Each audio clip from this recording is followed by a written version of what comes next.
Hello' friend, সদায় একেখিনি কামকে কৰি আমনি লাগিছে।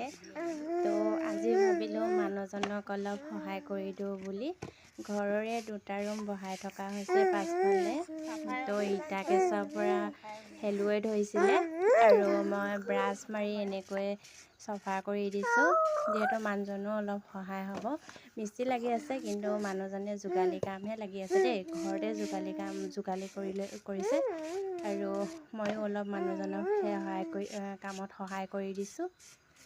সদায়নো কিমান ঘৰ সৰা চোতাল সৰা বাচন ধোৱা কৰি থাকিম। তো আজি অলপ মানুহজনকো সহায় কৰি দিওঁ বুলি মানুহজনৰ লগত লাগি আছোঁ। আৰু এইফালে ইটা অলপ চাফা কৰিলোঁ। চাফা কৰি মেলি হোৱাৰ পাছত এইফালে চিমেণ্ট বালি মানুহজনে ঢালি দিলেহি আৰু মই মিশ্ৰণ কৰি আছোঁ দুইখিনি। পাৰিছোঁ নে নাই জনাবচোন, মিশ্ৰণ কৰিব। কাৰণ কামত সৰু বৰ নাই, চব সমান। কাৰণ মতাই যে অকল মতাই কাম কৰিব, মাইকীয়ে যে অকল মাইকী কাম কৰিব, সেইটো নহয়। আজিকালি মাইকী মতা সমানে কৰিলেহে এখন ঘৰ উঠিব, নহয় জানো।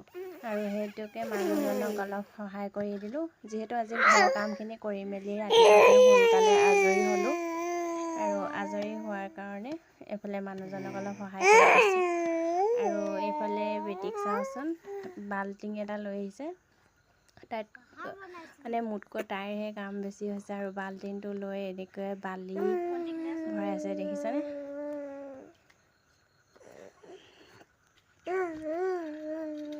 আৰু মিশ্ৰণ কৰি হৈ যোৱাৰ পাছত এফালে পানী বাল্টিঙত পানী কঢ়িয়াই আছোঁ।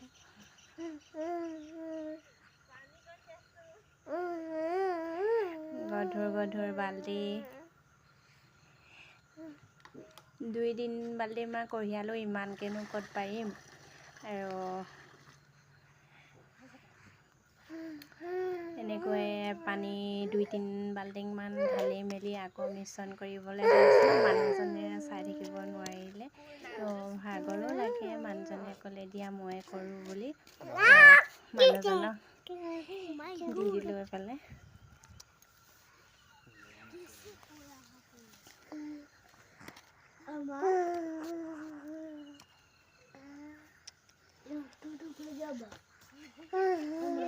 মানুহজনে কৈছে তুমি নোৱাৰা দিয়া, মই কৰিম বুলি কৈছে, কিন্তু মই পাৰিমেই দিয়া, কৰিম বুলি কিনে মই কৰি আছিলোঁ। তো মানুহজনে পাছত লৈ ল'লে।